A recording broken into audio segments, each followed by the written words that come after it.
Mate, what a difference a week makes. Look at the bloody sunshine behind me. It's absolutely delightful, isn't it? Look, I think it's the minimum we deserve after the absolute shellacking that we've had this year in Brisbane. I'd say, though, that what the downpour caused last week is, as a result, a super Saturday of racing, the likes of which we probably have never seen up here in Brisbane. The entire card, black type. Sheesh. Hello.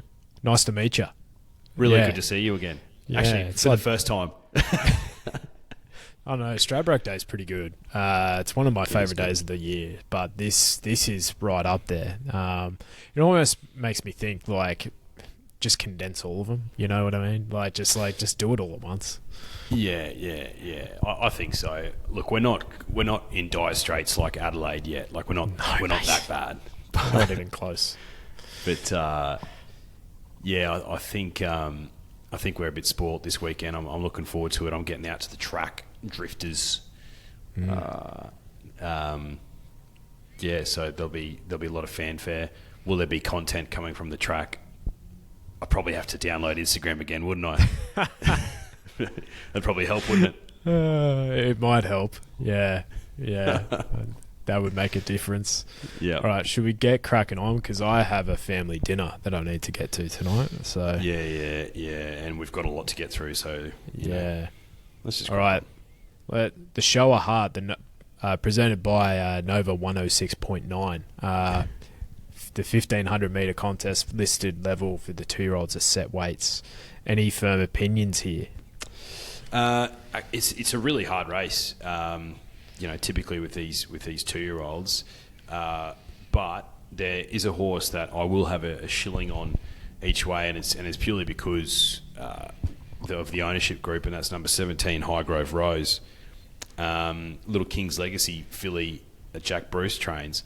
She's a big price. Drifters, like we're talking you can get up to 70s for her at the moment.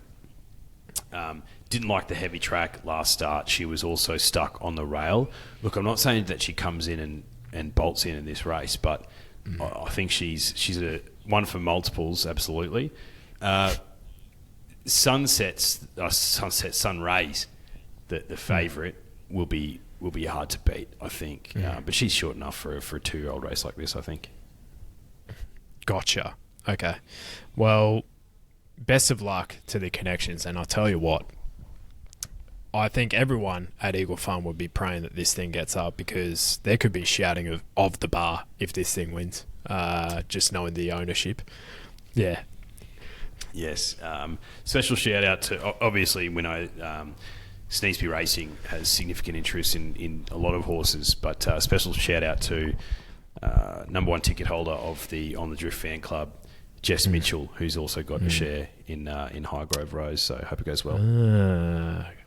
Best of luck to you. Well, I'm sure the one to beat, maybe, I don't know, it's only seen a racetrack once, but son of the super sire himself, Wooton Bassett, Providence, with J-Mac, Chris Waller, proven combination with these silks as well. $5, no spoil, but if maybe I'm just in a move to favourite bash, you know what I mean? Like maybe that's what I am this weekend. There's nothing wrong with that. There's a few favourites going around this weekend that are looking likely, in my humble. And there's a bit of a boom on this thing, Providence. Well, remember that stat about Eagle Farm, like last year or the year before? It's like it was the best track in Australia to bet on favourites at. Yeah, that's what we deliver for the punters. Yeah, that's what we deliver. And honestly, if you haven't been to Eagle Farm Drifters, like, what are you doing? Race 2 is the Ned's Lightning quality, over 1,000 metres listed handicap level. Tell you what, does Pisanello have a bit of the Osbourne balls about him? He does. That's a great analogy. He goes up a short price every time, and there's always like an excuse, or there's, he just doesn't run up to market expectations, starting price profile. So I'm prepared to let him go around Pisanello. He'll probably piss it in now, but I think if you're looking for some value, what do we say about 1,000-metre races, Daniel? 1,000-metre horses. 1,000-metre horses. And there's a few of those in this race. Tiger Shark. It can mix its form, but it's $18, and it's a local horse. It's tricky gate. Ostmar is $8. Liquor's $41. I'm probably going to have a bit of a bet on Liquor. She finds a good track. She finds 1,000 metres. Has cousin Ange on. Bit of a tricky draw, but I think Liquor might be a little each way bet that I'll have early on in the day. I feel like the locals have the upper hand over the interstate rivals at the moment, at least. I think so. Yeah, I think like last weekend was a write-off, even though there was a few races. On a deck like that, it's just like lotto. But yeah. But prior to that, yeah, absolutely across the Doomben Carnival, I felt like the Queensland trainers were punching above their weight. Is it Kelly Schweida or Schweider? I don't know, one of the two. Kelly Schweida. He's in good form. And he's got the first emergency medal art, which is in the market here, $6.50. And I think he can run super as well from a nice draw. But like if you're handing out something at $41, Drifter's like, fucking, what do you want from me? Liquor. Have a little throw at the stumps. Go on. Yeah. I thought, like, if I had to have a throw at the stumps with a roughie, it would be Tiger Shark, I think. She is the definitions of rocks or diamonds, that horse. Yeah, she is. And at $18, I wouldn't be shocked. No, in the slightest. No. So the next race is the National Classic, 1,600 metres for the fillies and mares at Wait for Rage. Poltritudinous was a nice winner last start. Just broke their hearts out in front. Yeah, and I think she can do it again. I really liked her last start, and I liked it because she did it up front for this stable. So I don't imagine she would have gone backwards too much. Already a Group 1 winner from New Zealand, I think over the Oaks trip from memory. I think she won an NZ Oaks maybe. And so she's clearly a horse with a bit of talent and maybe just taken a little while to adjust to the Waterhouse bot style of training. But yeah, tough up on pace win. I think she can do it again. What price is she here? She's $7.50 with Neds. That's a bigger price than what I thought. I can understand why Mare of Mount Buller came up favourite, but I think she's a horse who probably needs a few things to go her way. She always runs well, but she doesn't win super often. Yeah, they're not making up a ton of ground in Queensland at the moment, and I think that's the key distinction between the two horses. And J-Mac from barrier 12, is he going to take his medicine? Probably. To your point with Poltritudinous, right? So she was effectively, the form profile will suggest that she's second up there. Her first up profile, 4 stars, no placings, but she was 7 weeks between runs there. And I have a feeling that she's just done that because she's, for lack of a better term, gritty. So I reckon there's more improvement to come here.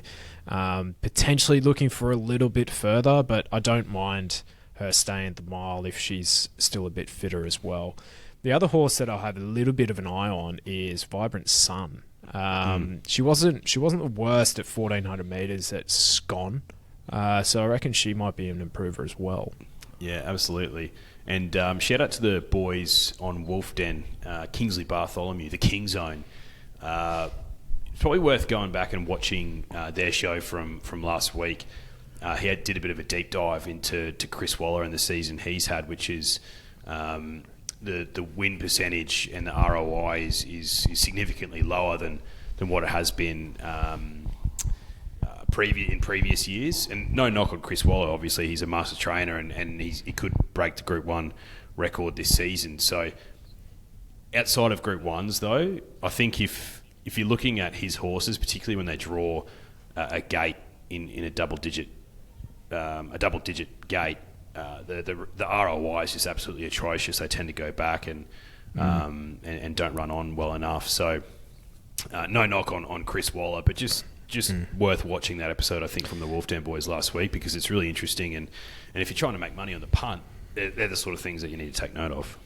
Absolutely. And it goes to the point which we actually didn't say about Piscinello, is he is a backmarker and he's a 1,000-metre horse. So it's like... It's hard. That is a risk every single day of the week. And he might be better. And he's proven, he's had glimpses of it, much like the Bull did. But the Bull was known for one thing and one thing only, and that was running second. So,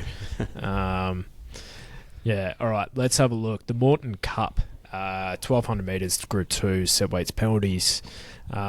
Speaking of a few Godolphin horses that, have had their issues over the journey, Spacewalk is one of them, and Barber, he had that many issues that they let him go to let's get Richie lit. So he's actually found him in a bit of form, Richie. He has.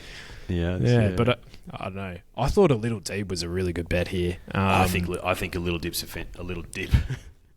That's what people say to me. I think A Little Deep's a fantastic bet. Yeah. Yeah. So what I really love about her setup is her first up profile reads four starts for 4 wins, and Kieran Mars figured her out. Just have her fresh for every single run. Basically, she puts in another effort. She was nearly there in the Sangster, and it's probably a step too far for her, but she's on the minimum here with Craig Williams. Like, she's best bet of the day for me. Oh, yeah. Deep. I think so. If she's not, she's close to it. I think this is a perfect setup for her. And to your point, like, coming out of a Sangster, is it a vintage Group 1 each and every year? No, absolutely not. But I think stepping back here with 53.5 kilos is a massive tick. I think she's best bet of the day. You could make a case, I think, for number 4, Cannonball. He's been going pretty well since he's been with the Golan stable, and he ran well enough last start. He drops a bit of weight here and gets a nice gate. So, and again, local horse, Cannonball, he's $17 with Neds at the moment. But I agree on A Little Deep. Yeah, lovely. Next race is the Queensland Day Stakes, brought to you by the good people at U&U Recruitment. A fantastic bunch of people, I might add. 1,200 metres listed at for the 3-year-olds at set weights. It's wild to me that Coleman's a 3-year-old still. I feel like, how many starts? And he's only 13 starts. I feel like this horse has been around forever. Yeah. I couldn't possibly have him here. He hasn't shown anything since moving to the Chris Waller stable. Coleman, Karen McAvoy can... From gate 1, he can get him about 6 pairs back on the fence pretty well. So I'm happy to risk him here.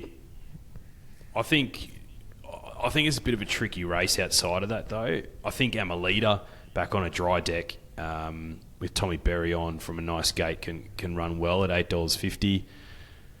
I think Winner's Edge as well with Mock could run a good race, but it's short enough at $3.50. So I don't know. Do you have any more clarity on this race? I think you need to go back. Terrible gate, but watch the first up run for Gerringong. This horse, I stopped watching it, and then it was in the finish at Scone last start, and I had to rewatch it. It basically went from paddling to having an absolute, rocket fuel on its back in the space of like half a furlong. So I think it was just a run short, to be honest. And you look at the form, it's like, it ran against like Private Harry, later Camelot, Arabian Summer in the Magic Millions. Before that, it was absolutely dominating at short prices. So this is easily the hardest test to date, but I think she's pretty smart, and the market price would suggest that as well, even from that barrier. So doesn't with TC probably a little bit more intention from this ride. So I'd say they'll try and find a position and just hope that she's better, which I think she might be. Yeah, fair enough. I was looking at her as well, just purely because of the price, and didn't really know much about her. But this is her 5th run, right? Or it's going to be hopefully her 5th run on the weekend, and the fact that they chucked her in that Sunlight race, Magic Millions, early in the year, just her third race start, means that they must clearly have a massive opinion of this filly. And you're right, like up against Private Harry and Lady of Camelot and all them, but the form out of that race is absolutely electric. Like just yesterday we saw Spicy Martini, who ran 6th in that race, win the Fred Best, led all the way, but she still won. Zealously's been going well. He ran 4th in that race, and Elmore Zillow has won a couple of races too since then. So that's a super hot form race. I wouldn't be surprised if she comes out and wins, but I think she's short enough. Yeah, I think around that $3.50 to $4 is a good bet. Like if she draws barrier 6, you're looking at probably $2.50 to $3, I think. So, you know, the boost, for lack of a better word, is in the barrier there. Race 6 is the New Turf Spear Chief Quality, the 1,500 metre listed handicap. I don't know what to think about this race. This is tough. Yeah, it is. It is. I think we were talking about Rising Pacific last week. Obviously, didn't end up racing, so happy to sort of still stick with it. It's $10 with Neds, but God, yeah, you could make a case for a lot of these. A lot of them. Yeah, I agree. Like, let's not overthink this. Let's just pat Rising Pacific's bum, and he's $10. Let's move on. Yeah, no, so the Kingsford Smith, 1,300 metres Group 1 at Way for Age level. So obviously this race has changed complexion a little bit since last week, and a few scratchings with Private Eye, Rothy, Bazusto and Amina. And Amina beat home a little deep, and she was in the acceptances here. So, you know, speaks to that form of that race. Different set of conditions with a likely good track on the weekend. What are your thoughts this time round? Well, last time I was going to have a bet on Bazusto because I thought it was going to be bottomless, and he ended up racing in the Fred Best yesterday and was going up and down, but he was I think he was and the market came from him too. He got jammed in. But he was in like the 8th lane and nothing was running on at Doomben like you wanted to be on the rails. So I'm prepared to forgive him out of that. But, yeah, anyway, for this race, I keep coming back to Jolly Star, like on the good deck. And with Rise at Dawn and Zarastro being in the race, I think he was scratched when we were doing the podcast last time. That's injecting the speed into this race that I think she needs to run her best. Don't know where she gets to from that gate. J-Mac seems to find a way in the Group 1s to get him into the right position. So Jolly Star, and she's already being sort of jammed in the market, I think. Kamachi will get a nice run in transit, and I think Benedetta on a nice deck will run a race, but she seems to find one better in these quite often, but still runs well. Giga Kick, I'm not sure. Like I'm seeing some specking for him. Yeah, but I think you have to see it. I think I'd rather take Jolly Star. Yeah, I think so. I don't know. I was keen on Rise at Dawn last week because of the perceived bottomless deck that he was going to be riding on, but he is first up here and he's undefeated first up, albeit in far easier grade. Only half a length in the Doncaster. Still stinks of a result to me. Rise at Dawn, Kimochi, even like a Zarastro, a Payline or something. I don't know. Libertad wouldn't shock me. He would not shock me. That second up run he had. Which is shocking, right? Absolutely shocking. And Jolly Star, as you said, she's not bulletproof, but on her best run, she blows these away easily. Easily. I'm thinking about the Doomben 10,000. I'm thinking, okay, who was the best horse in that race? It was Sunshine of Paris, and she just found a way to get the job done with J-Mac on. I'm thinking we could get a repeat of that. Yeah, you're probably right. But, you know, I live a little bit more dangerously. Rise at Dawn. I'm going to have something on him. He's a good each way bet, I think. I think he finishes top 3. He's like I think he has the nickname like a mini Mr. B or something, which you know. Just a tough horse. Just a tough little gelding. I'm assuming he's a gelding. Yeah. All right, the Oaks. 2,200 metres Group 1 for the fillies at set weights. You made some outlandish, ridiculous statements about Filia. Explain yourself. Yeah. I said before she won last start, she gives me Gypsy Goddess vibes. I think she's... And, you know, David Van Dyke, the trainer, obviously helps with those vibes. But seems to have a bit of timing about her and a bit of class for a Queensland Oaks. And I probably shouldn't have said anything because I cursed her with a shit barrier draw because Gypsy Goddess, if you recall correctly... I do recall. Had gate 18 of 18 in the Queensland Oaks and had to come 50 wide and still saluted. She was just so much better than him. This girl's a little bit different, Filia. She absorbs pressure and will find the front. But she's got a target on her back because they know that she'll do that. So the tactic's going to be interesting.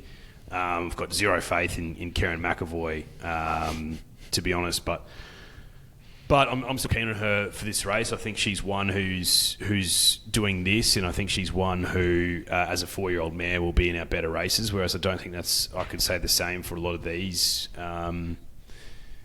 such as the nature of the beast. Tricky. The gate makes it interesting, but this half sister to Jewess filly, I think she's a good one, and I think she can win the race. She was a month between runs last start, so I think she's got plenty of improvement. Yeah, okay. When we make a comparison on this show, more often than not, they're right. Like Coolhardy last week being the Sofrado of this year was one of the great calls of all time because. Did I bet on Coolhardy? I didn't. So I only have myself to blame. Time will tell if Filia is the Gypsy Goddess of our time.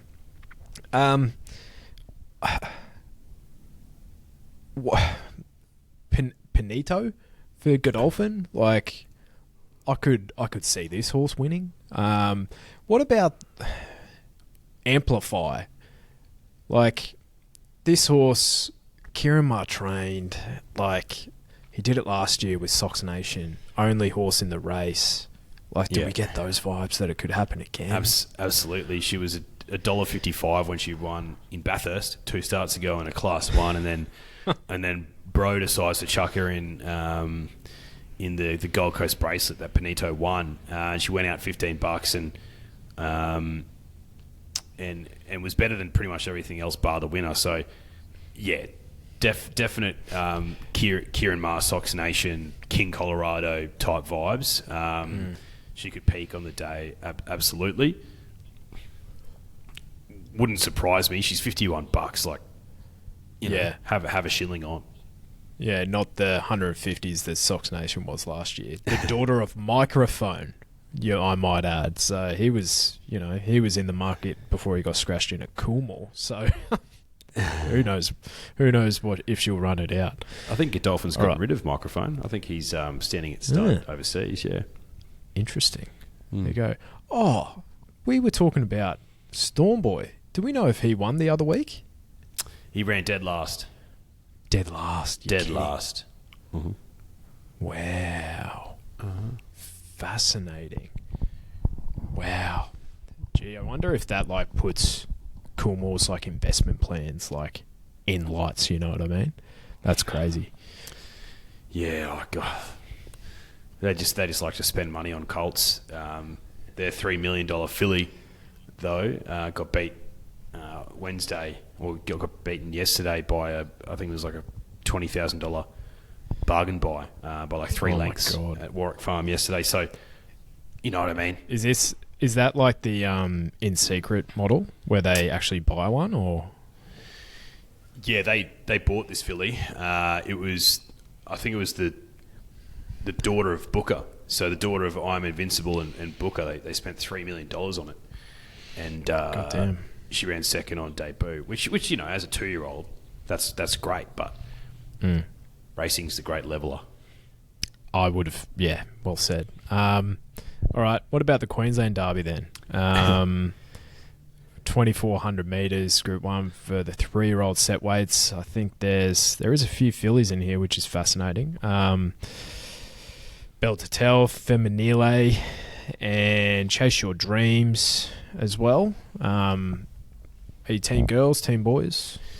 Team boys. Last week I said Statuario. I backed him in the SA Derby, and yeah, DS Johnny wasn't his best steer. So I think from a nice gate, he should get a better ride, or hopefully a better ride, and Johnny should get some redemption.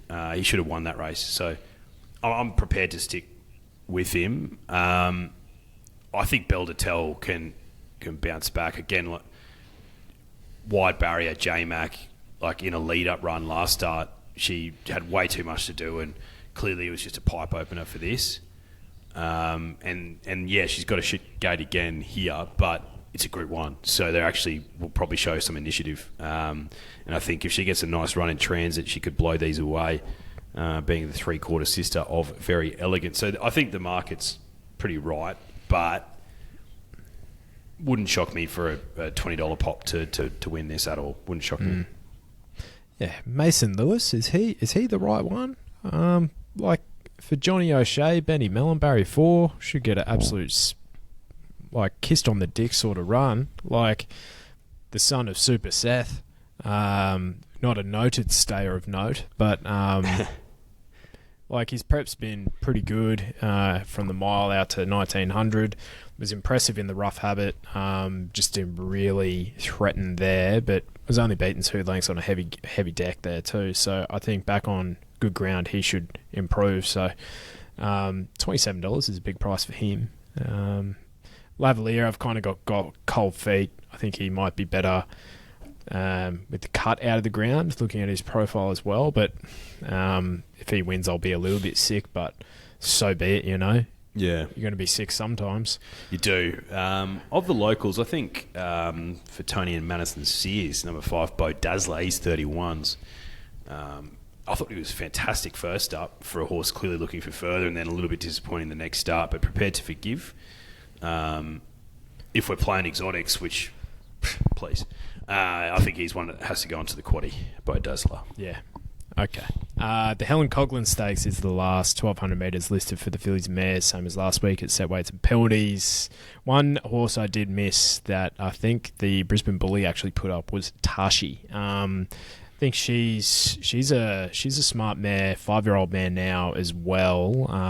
2 runs back against like the likes of Infancy, Commemorative, Lady Laguna, City of Lights. She's been there or thereabouts. She might be ready to peak third up. Yep. What did we talk about last time? We talked about Tony Gollan's horses, didn't we? Comrade Rosa and Floozy. And I still think that, but now that we're most likely playing on a good 4, I'd say, maybe soft five at absolute worst. I think Cool Volant comes back into it. New stable, dry deck. I think if she runs to her best, she can win, and she's 15. So, yeah, tricky little race, but we'll see. We'll see. We will see, mate. We will. Well, I've actually got to love you and leave you like right now. So, yeah, I will see you next week, I'd imagine. We probably won't be doing review podcasts at the moment, but yeah, Stradbroke season not that far away. It's good, man. I'm looking forward to it.